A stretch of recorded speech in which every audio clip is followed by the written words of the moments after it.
The other day I showed y'all some fried chicken, but I bought a whole chicken, but I didn't cook the whole chicken as fried. I saved the wings and the back and the two breasts to go in my chicken and rice that I'm gonna fix.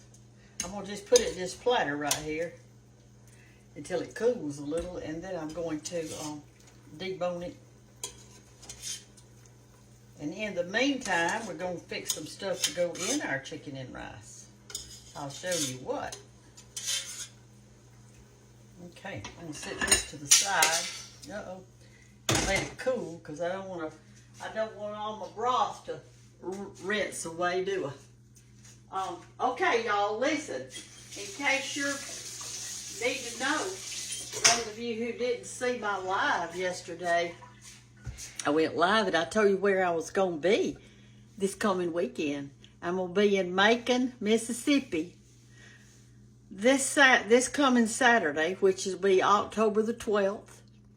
I'm going to have my first, my second, and my third cookbooks with me. They're traveling in my picking up truck. I'm going to be signing and selling cookbooks. This is the second cookbook. Here's my last cookbook, the third one. And here's my first cookbook. And all of them are going to be available. And somebody said, well, how many are you going to bring? I said, I don't know. As many as fit my picking up truck. That's how many I'm going to bring. Anyway, I'm going to be in Macon, Mississippi. Macon, Mississippi is where I'm going to be. And I'm going to sign books and visit with y'all and everything from 10 o'clock in the morning on that Saturday, October 12th, to 12 o'clock. And some rules that you need to know is this. When you walk up with your book, let's say you got all your books, you don't need to buy one, that's fine. I'm going to sign yours too. But if you need to buy a book and then come over to my table, I'll sign the book for you. Whoever you're buying the book for, put it in the on a piece of paper, like Linda or Sue or Big Mama or whoever you're buying the book for, or if it's yourself. Print their name on a piece of paper, stick it in the front of the book, or just push it in the front of the book so that when I get your book, I can see how to spell your name. For instance, if your name is Sarah, I don't know if it has an H on the end or just an A. If your name is Jackie, I don't know if it's Jacki, Jackie, Jacky, or what. I mean, and I don't want to mess up on your book. If I do, I'll just have to put the word oops. So please write that in there. I'm going to be in Macon, Mississippi at the Superior Catfish place. And it's on Highway 45, 55. Lord, I've forgotten what highway it's on. Let's see if I put it on this. 45. Highway 45 in Macon, Mississippi. It didn't say if it's south or north, and somebody said, is it south or north? I said, well, it's according to which way you're coming from. If you're going this way, it'll be north. If you're going that way, it'll be south. So I don't know where you are. But I do know that it's really close to the Alabama line. So y'all get your girls trip up and come on and let's be together. And I'm going to make sure I come home with some catfish, I can tell you that. They're having a big sale on that too, on the catfish fillets. But so right now, we're just going to be making chicken and rice the rest of this time. Hey y'all, it's Sunday. This is what I'm doing, this chicken and rice. And I have not fixed my hair yet, so just bear with me. I got my makeup on and I'm dressed, except for my jacket. I got a cute little jacket I'm going to put on. It's going to go with my green beads. All right, so what I'm going to do, I've boiled my chicken. I've got my broth. And while my chicken is cooling just a little bit so I can debone it, I'm going to put 1 stick of butter in a skillet and turn it on kind of low for a minute while I cut up what I'm going to saute in it. And I'm going to cut up 5 celery ribs and 1 whole onion, and I'm going to let it saute together. And so to do that, I do not like strings in my celery. So I always string my celery. I catch it a little bit right there at the top and just pull, and I get the strings off of it. Now somebody told me that they wanted it on there because they want the fiber. Well, I'm going to have plenty of fiber with this. I don't need all those strings on it. But y'all eat the strings if you like them. If you like strings, just go right ahead. But I don't like them. So I'm going to do this. I don't know. Maybe I do this because my mother did it. I just don't know. But anyway. Alright, so on my live the other day when I showed you how to clean your black iron skillet and to season it, y'all asked some questions. So while I'm doing this celery, I'm going to try to answer what you had for me, okay? Here were some of the questions. When you get through cooking in your black iron skillet, do you wash it? The answer is yes, I do wash it. And how do I wash it? Never in a dishwasher, ever. Not ever. But I do fill, when I wash dishes, y'all, I fill my sink up with water, hot soapy water, and I use my dish detergent, and I wash my dishes by hand, not one at a time with a little soap squeezed on the sponge. I don't do that. I fill my sink up with water, put my dishes all down in the good hot water, and I wash them.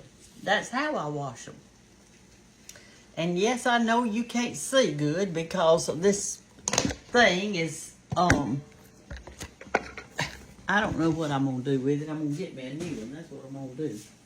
Let me turn this off. So I wash my dishes. Now you can see. Good. All right, I wash my dishes in my sink in soapy water, okay? And the reason I'm using this knife is I've misplaced my other one. I don't know where it is, but I'll find it. It's on the premises. I'm not taking it anywhere. So I wash my sink. I wash my black skillet in soapy water. And here's the key. You got to dry it really super good, y'all. Because that's how things rust, is because you left water on it. And then, so you dry it real good. The other day when I dried my little cornbread skillet thing that I showed y'all, I put it in the stove to dry it. Here it is. Here's the one we did right here. See how it looks? Looks great, doesn't it? And so, anyway, that was one of the questions. Another question was, can you use a Brillo pad? Well, a Brillo pad is softer than that metal scratcher pad that I used over there. And so when you're first finding an old skillet and it's all rusted up, I would not use a Brillo pad. I would use something that's really scratchy, which was that one that I showed you, that you just get in the grocery store. I also told you not to get the copper colored one because it didn't last as long as the stainless steel one. But now you can do what you want to. That was just a suggestion. All right, so now I got my celery right here, and I'm going to just quickly, I'm going to have it in big old hunks like this. In my, that knife is needs sharpening.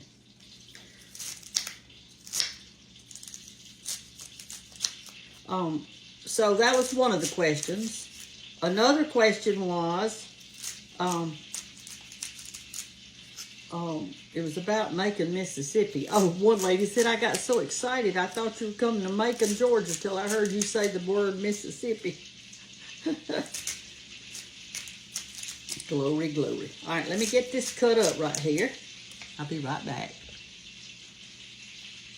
Our celery's cut up, those big old ribs of it. I'm going to put it right over here in this good thing of butter. Ooh, it's going to be so good. We're going to have a good chicken and rice. Now, if you don't like celery, put it in there anyway. It makes it so good, y'all. All right, let's cut up our onion. I got one really big one.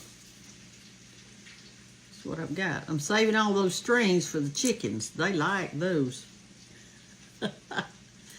All right. What were some other questions y'all asked? Some of the questions you asked on the thing, I actually told you while I was talking, but y'all ask it anyway, and makes me think you're not really listening good. But let's see, what were the other questions? Oh, they asked about the grease in the skillet.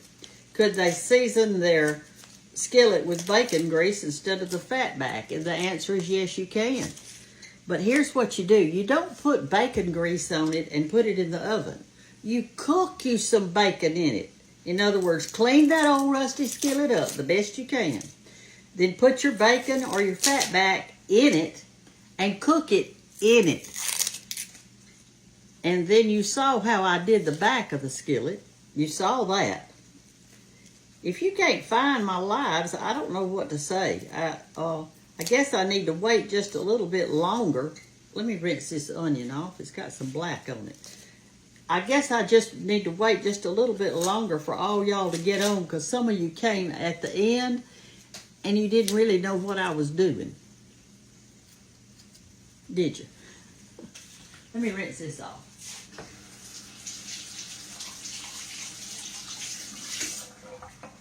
Sometimes on an onion, there's an outer skin that's kind of hard, and sometimes I just go ahead and pull that off, because it's just no use of keeping it on there if it's an old hard part. I'd rather get rid of it. It's not worth it. I don't want to get something into my mouth that I can't get good and tender like it's supposed to be. Now then, there you go. That's good right there. And we're going to cut this kind of in big old chunks too. Let's see how this knife works. This is a new one somebody sent me. Okay, works pretty good. But it's got serrated. I don't think I need that, do I? The other question, or the other thing I want to tell you is this. Don't go around your neighborhood collecting books for me to sign, because I'm not signing them like that. I'll sign your book or the ones that you're going to give as gifts. I'm not signing them for you coming up there with 20 books in a bag. I'm not doing that. It's not fair to the people who are standing in line. So don't do it. Have your book or your books. And if you bought some for Christmas presents, I'll try those if we have time. I'm going to find the right knife eventually. I got to sharpen knives this afternoon. That's what I've got to do. I've got to sharpen some knives. They're all dull today. If you don't have a sharp knife, that's when you usually cut yourself in the kitchen. You cut yourself because your knife's not sharp. That isn't working. Let me go back to this one. So I'm looking forward to going to Macon. And what we'll try to do is have 2 tables. One table for selling books. And I'll have somebody over there doing that. And then you come to the other table where I'm sitting, and I'm going to sign it. Now, if you want a picture of me signing your book, or you with me, standing with me while I'm signing, hand your camera to the person behind you. Get it set on photo, and let them take it to you. Then they can hand your phone back to you, because that saves time also.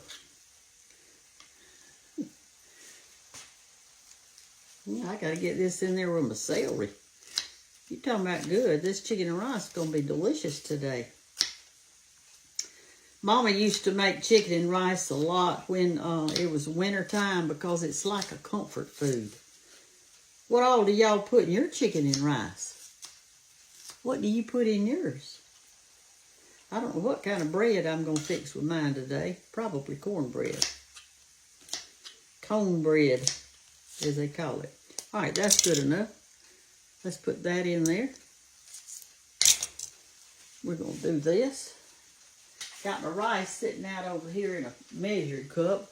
I put a cup and a half in it of rice. Oh, there's one that's too big. Goodness gracious, I missed that one, didn't I?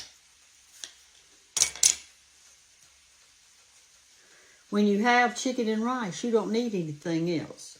All you need is some bread and something to drink, and you're good. And that's good. All right, I'm gonna saute this real slowly. Let it get good and tender. The celery and onions, and then we'll add it to our dish. This is the chicken breast right here that I've boiled. I like it kind of shredded like this. Instead of cutting in chunks, I like it just kind of shredded like that. That's how I do mine. It's nice and cool now. It's just barely warm.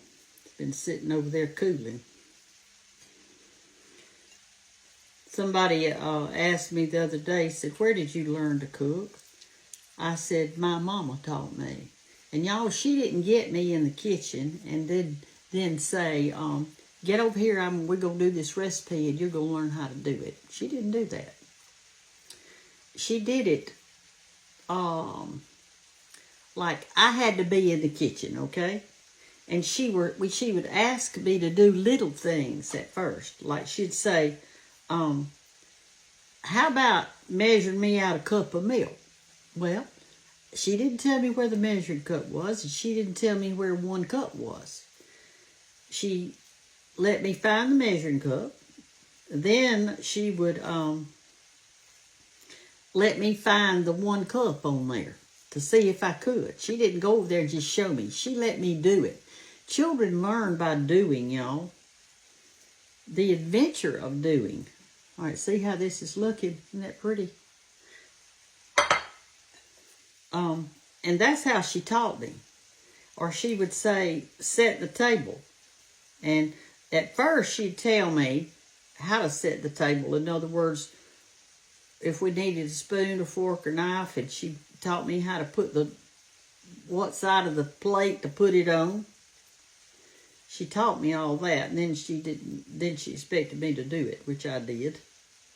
We had a little kitchen table, and our little kitchen was so small that whoever sat next to the refrigerator side, if we wanted something out of the refrigerator, let's say we were having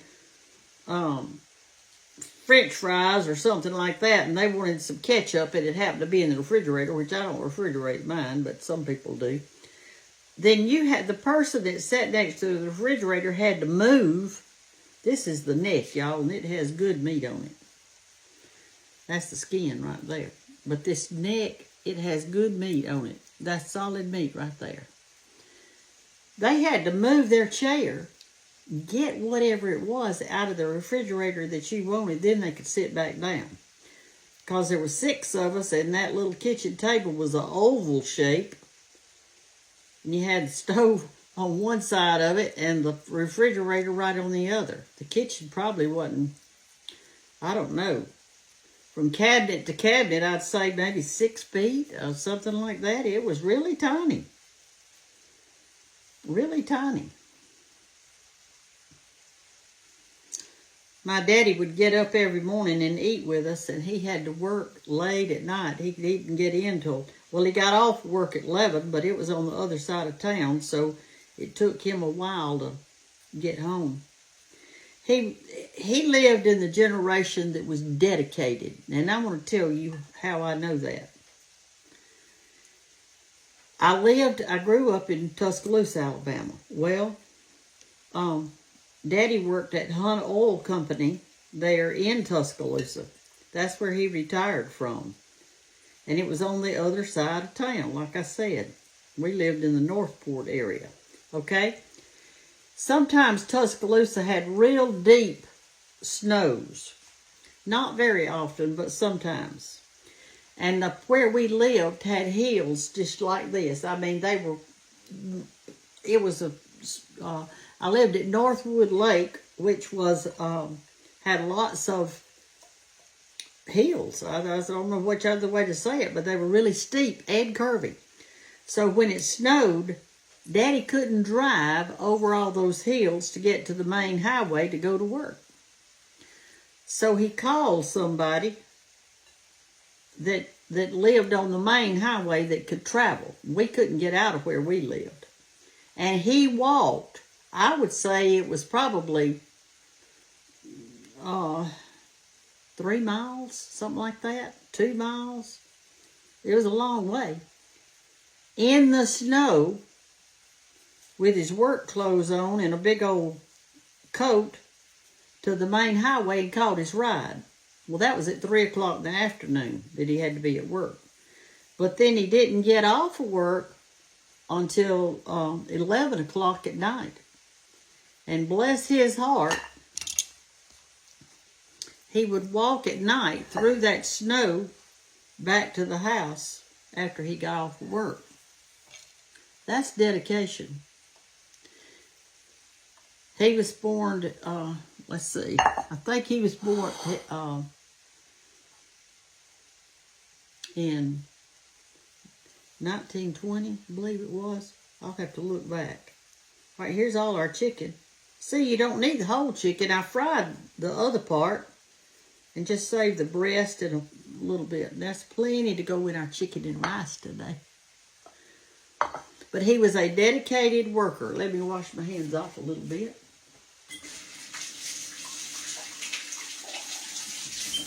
And he taught dedication to us. And how did he teach it? He didn't say, now, Brenda, you be dedicated to your work. He expected it.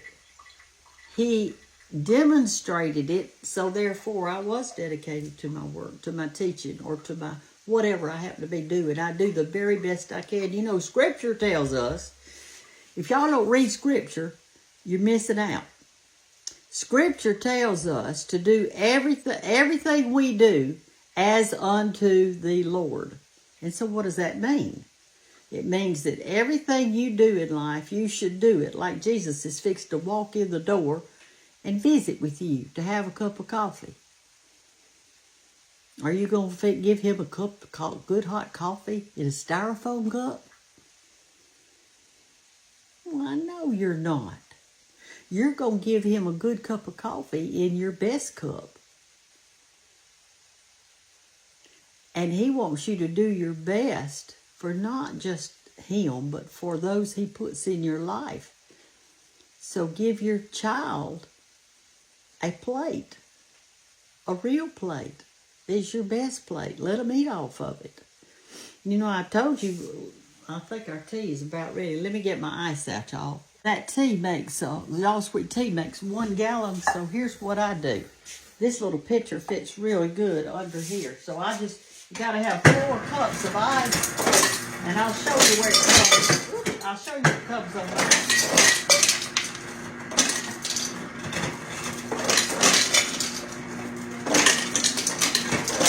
I know how much to fill it up.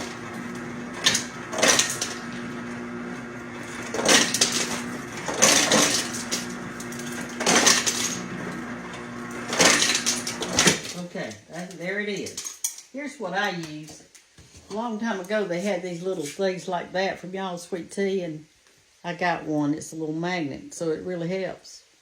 So I got my 4 cups of ice in here. I know what 4 cups is. I've done this so many times. I just can't tell you how many times. So what you do is this.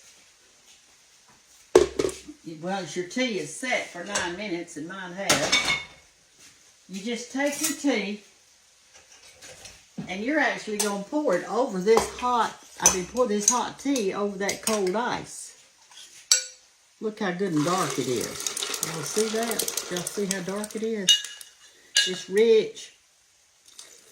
Rich tea. And at this time, you can put in your sugar if you want it. You can have it like this, or you can put sugar in it. I'm putting sugar in it today. So come over to this side. Y'all excuse my mess over here. Let me move it out of the way where y'all can see. Can y'all see this? All right, let me show you. My scoop that I've got in my sugar. is 1/3 of a cup. So I'm going to put 1, 2, 3. So that's 1 cup. And I'm going to put one more little scoop. That's going to be 1 1/3 cup. You stir it around, and then you mix your tap water with it till it comes up to the gallon mark.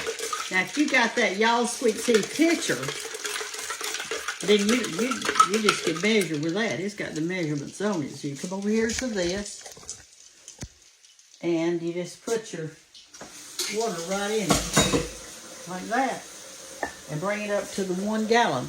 1 tea bag makes 1 gallon, and there's 10 tea bags in that thing. Most of you are not ordering it anymore because you're buying it in the store. Our stores around here where I live in Andalusia, we have it. So we don't have a problem, but some of y'all stores don't have it. What you need to do is ask your local grocer to order y'all some. Start ordering it so you don't have to order anymore. That's what I do. They'll do it for you. Heck, they're in the business of selling groceries. Of course they want to sell what you want. All right, I'm going to throw this tea bag away right here. And you can save it for your mulch pile. It works really good. I'm going to take these bones out to the woods for the varmints. And we're going to eat the good stuff. I'll be back in a minute when we finish up our chicken and rice. Y'all, our onions and our celery are nice and tender. So we're going to add those to our broth. And then we are going to add our rice in it. And then with chicken. And it's going to be good, y'all. So here we go. Here's our pot of broth. And what I did was this. I cooked my chicken a long time to get all the goodie out of it. So I added some water in it because I needed it. All right, so we've got that. Now we're going to add our onions and our celery mixture. And remember, this had a whole stick of butter in it. Now, I'm not going to salt it until I get it just about ready because I don't know how much salt we'll need. I had salted my chicken a little bit when I cooked it. I know that's driving y'all nuts. Here's that metal spoon. Let me get this. I changed because I love you. I don't want you to have to endure. I'm going to try to get every bit out because it's got that butter in there, see? And I want to get all that butter back out of there. And by the way, the skillet that I just cooked this in was the one that you saw me clean that was so rusty maybe 3 or 4 months ago. Remember it? Y'all remember it? And what I'm going to do is take it over here. This is what I do. I take it over here. And I've got dishwater in there. You see that dishwater? I'm going to put it down in here. I usually hold it with this because it's still hot. And I am going to wash it with good hot soapy water.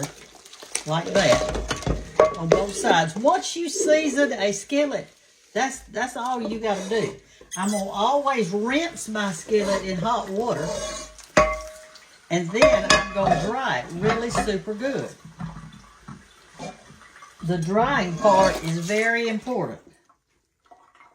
Because if you don't dry it good, it's going to rust again.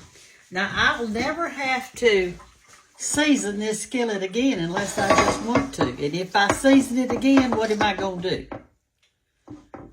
What am I going to do if I want to season it again? I'm going to fry some more bacon in it.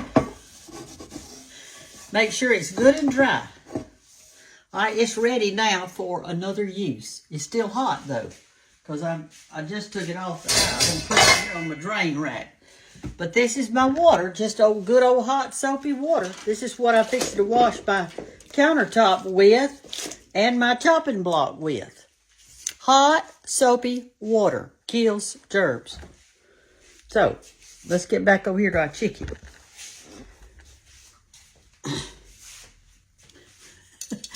Y'all say, Miss Brenda, you so bossy. Well, I can't help it. I had 3 little brothers running around in my house, and somebody had to take care of them.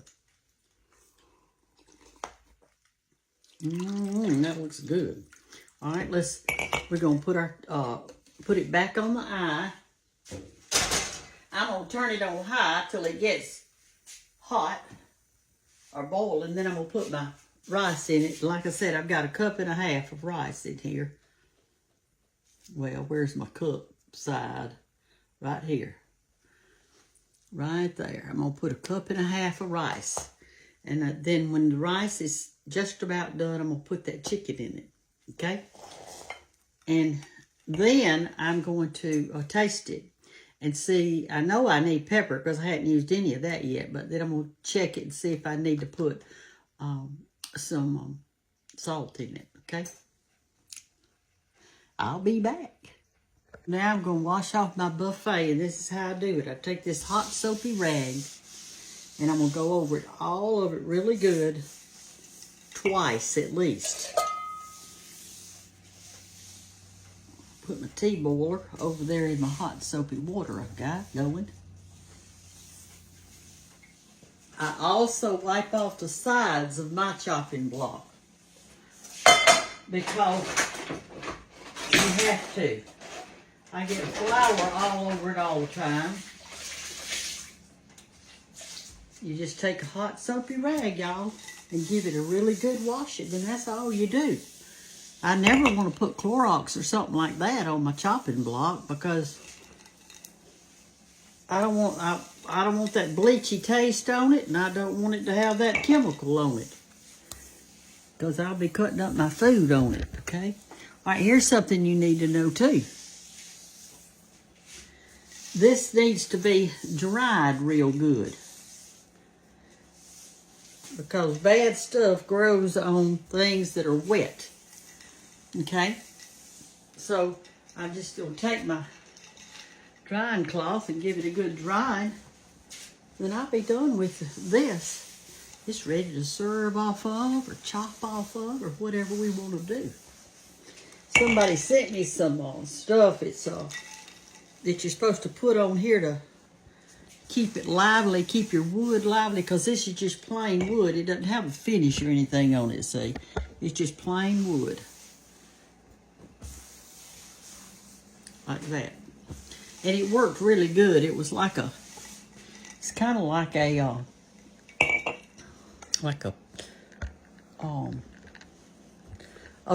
something that where you have thirsty wood. And I put it on there. I'll be back in a little while.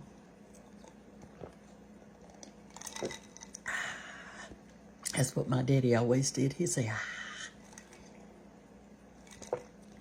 And then he'd shake his glass. If y'all hadn't had sweet tea, it's so good. I'm going to have a fit with this thing. Okay, y'all, our broth is boiling, so I'm putting in my 1.5 cups of rice. I'm going to give it a quick stir. And then I'm going to turn it down to about 4 or 5 so it can simmer in there and that'll absorb all the water, okay? All my rice in my chicken and rice is not quite tender yet. So here is the situation. You see how thick it is? And I like it that thick, but my rice is not quite tender. So what I'm going to have to do, if yours does like this, add you a little water. Won't take much. And let it continue to cook. And when that water cooks down or out, that rice is probably going to be tender. I've tasted it. And I went ahead and I put some more salt in it. I put a little pepper in it.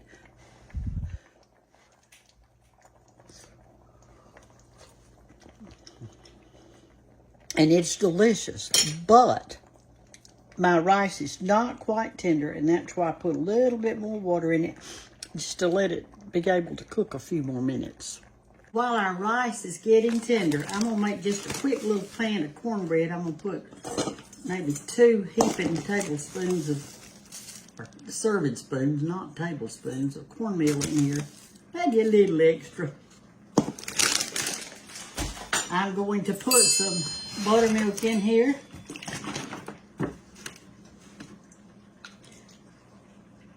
And I'm going to put 1 egg.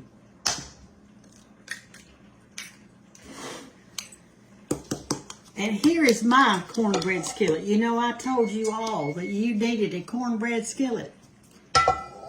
And don't ever fry anything in your cornbread skillet. You know what happened? Your cornbread will stick.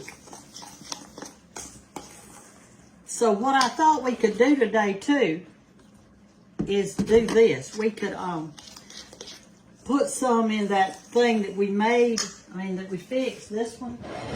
This one will probably stick the first time because we just cleaned it and it's we just seasoned it so it's kind of fresh on the line, so to speak. You want your cornbread mixture to be about like this. Beat it up real good. Kind of whip it. That puts air in it. Gets that egg all done up in there good. All right, here's how I do it. Sometimes I put a liquid in it and heat up my skillet, and sometimes I don't. Today, I'm just doing this. I'm going to take some grease and put it around in my skillet like that on the sides and the bottom. I've got my oven set on 400 degrees. All right, so what we'll do with this little thing, I hope I've made enough stuff to go in it too. I'm going to put a little bit in each one, and I'm going to try to rub it around in there so it gets all in it. Turn it to this side so I can get some on that bottom part. And like I say, this one is probably going to stick today. I'll be surprised if it doesn't, okay? I really will be surprised. All right, take your finger and work it into the edges right there.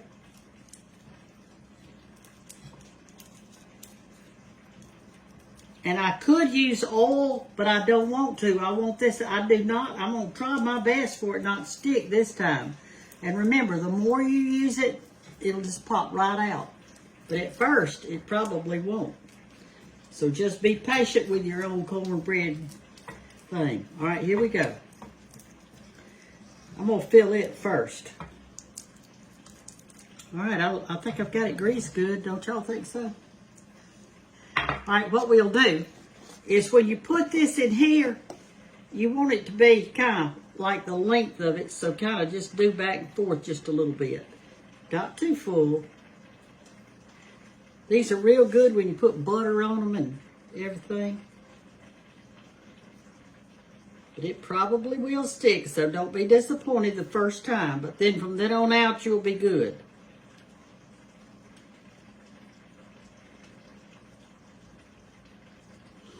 Okay, I'm going to take my finger and take that off of that little rim that's between them. And I'm going to try to spread it out just a little bit so that the cornbread goes to the ends too. It's supposed to be in a stick shape like a piece of corn. Like that. Okay, let's put it in our 400-degree oven. And let's put the remainder of it in here. I'd be surprised if this stuck because it's my cornbread skillet. It shouldn't stick at all.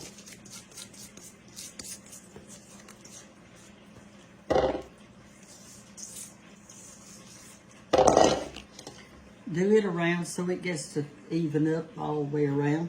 And put it in your oven on 400. And we'll let her cook. We'll let her cook.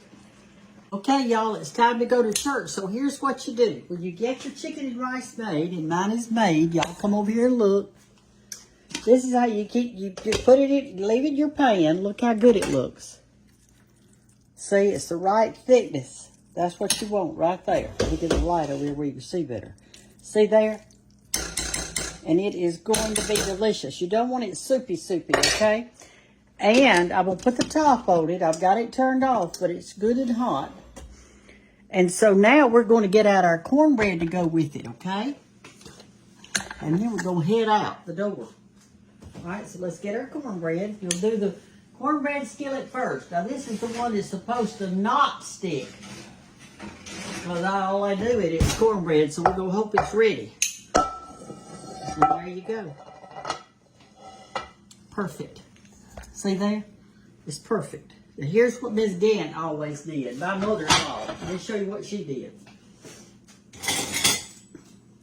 And your mama probably did it too. She put her cornbread on a plate. And then she got a regular knife like this. And my bracelet just fell. And she put it up under it like that. And the reason she did that is she said she didn't want it to sweat. All right, now let's get out the one that's probably going to stick because it's the first time we've used it since we cleaned it the other day. We'll put this skillet out in that dishwater. Let's get out our other one. Now, I'm probably going to have to work it in a little bit, so we don't really know yet, do we?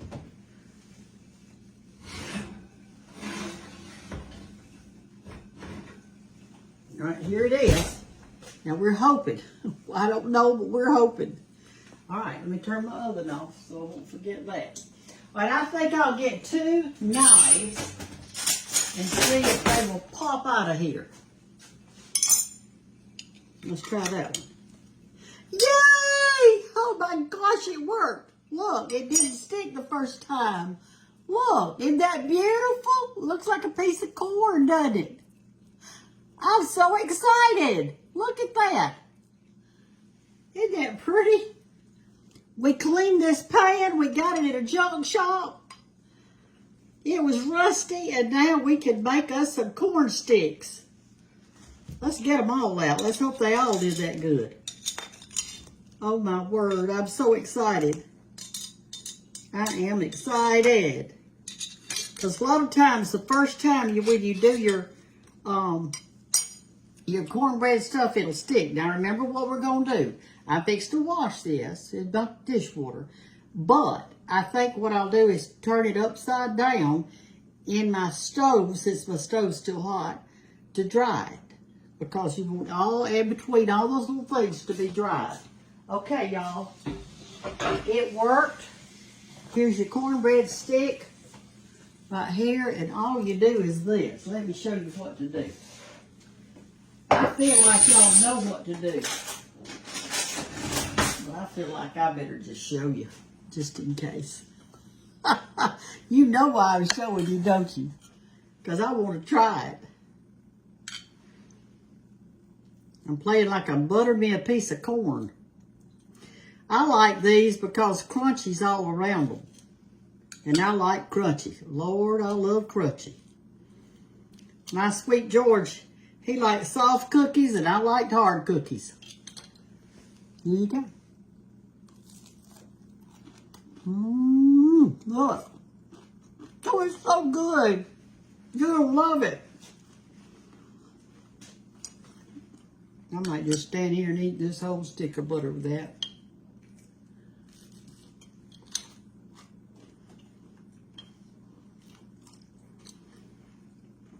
This is actually my breakfast. I hadn't had any breakfast yet. All I had was 2 mugs of coffee. Another thing that's good on this that y'all might enjoy is pepper jelly. Pepper jelly on cornbread is delicious. Y'all gonna have to try it.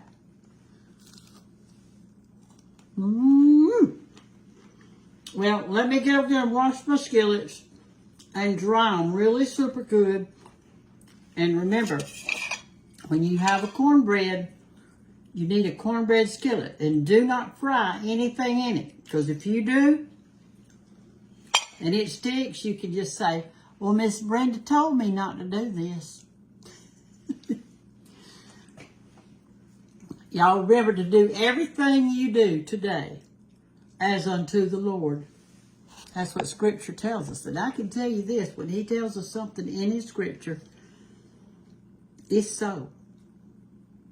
And your life will be much better if we just bow down to him and do what he says. We're so stubborn, aren't we? I love y'all. Have a great Sunday. Bye-bye.